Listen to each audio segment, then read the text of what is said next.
Parlemen Uni Eropa, gempar, Prabowo serang balik Uni Eropa, RI tolak tunduk pada Uni Eropa.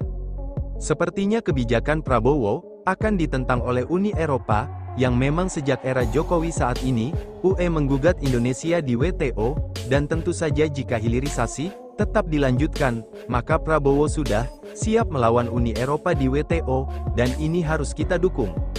Kebijakan Indonesia khususnya hilirisasi nikel kerap menjadi musuh untuk luar negeri. Terdapat beberapa kebijakan asing yang mengganjal nikel Indonesia. Misalnya, Indonesia digugat ke Organisasi Perdagangan Dunia, WTO, oleh Uni Eropa atas kebijakan larangan ekspor nikel mentah, ORE, ke luar negeri. Kemudian, nikel Indonesia tidak masuk ke dalam Undang-Undang Pengurangan Inflasi, atau Inflation Reduction Act, IRA, oleh Amerika Serikat, AS. Di mana, nikel dari Indonesia dianggap tidak hijau lantaran berhubungan dengan China, atau kebanyakan hasil nikel Indonesia berasal dari smelter yang dibangun perusahaan China. Kemudian, Dana Moneter Internasional, IMF, yang sebelumnya meminta Indonesia untuk menghapus kebijakan hilirisasi nikel tersebut. Sebenarnya IMF teman baik saya, what happened? Indonesia negara bagus, Indonesia ekonomi bagus. Jadi tidak benar itu saya juga berteman dengan Presiden World Bank, ungkap Menko Marves Luhut Binsar Panjaitan dalam Mindialog CNBC Indonesia. Sementara itu, untuk gugatan di WTO oleh Uni Eropa, Luhut menegaskan bahwa Indonesia akan terus melawan, karena Indonesia harus survive dengan sumber daya yang ada di Indonesia. Sementara itu, sebenarnya, Uni Eropa meminta kepada Indonesia untuk tidak melarang produk nikel ketiga, atau stainless steel untuk diekspor, seperti Eropa WTO, kita lawan, we have to fight, tandas Luhut.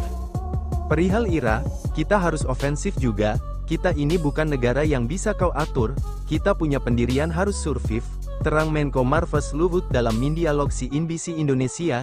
Ini terbilang berani, Indonesia terus melawan tanpa lelah, Indonesia benar-benar menunjukkan tekad tinggi, untuk kemajuan hilirisasi di dalam negeri, tak heran keuntungan dalam negeri pun terus meningkat, yang harapannya, bisa menambah pula, kesejahteraan untuk rakyat Indonesia. Akan ditentang oleh Uni Eropa, yang memang sejak era Jokowi saat ini, UE menggugat Indonesia di WTO, dan tentu saja jika hilirisasi tetap dilanjutkan, maka Prabowo sudah siap melawan Uni Eropa di WTO, dan ini harus kita dukung. Kebijakan Indonesia khususnya hilirisasi nikel kerap menjadi musuh untuk luar negeri. Terdapat beberapa kebijakan asing yang mengganjal nikel Indonesia. Misalnya, Indonesia digugat ke Organisasi Perdagangan Dunia, WTO, oleh Uni Eropa atas kebijakan larangan ekspor nikel mentah, ORE, ke luar negeri. Kemudian, nikel Indonesia tidak masuk ke dalam Undang-Undang Pengurangan Inflasi, atau Inflation Reduction Act, IRA, oleh Amerika Serikat, AS. Di mana, nikel dari Indonesia dianggap tidak hijau lantaran berhubungan dengan China, atau kebanyakan hasil nikel Indonesia berasal dari smelter yang dibangun perusahaan China. Kemudian, Dana Moneter Internasional, IMF, yang sebelumnya meminta Indonesia untuk menghapus kebijakan hilirisasi nikel tersebut.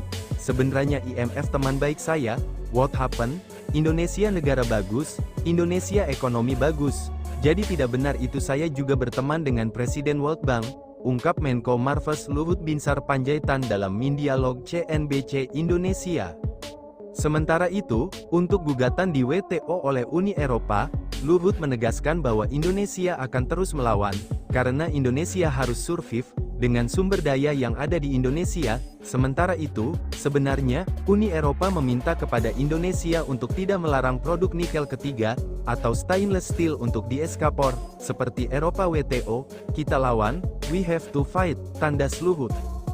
Perihal IRA, kita harus ofensif juga, kita ini bukan negara yang bisa kau atur, kita punya pendirian harus survive, terang Menko Marves Luhut dalam Mindialog CNBC Indonesia. Ini terbilang berani, Indonesia terus melawan tanpa lelah, Indonesia benar-benar menunjukkan tekad tinggi, untuk kemajuan hilirisasi di dalam negeri. Tak heran keuntungan dalam negeri pun terus meningkat, yang harapannya, bisa menambah pula, kesejahteraan untuk rakyat Indonesia.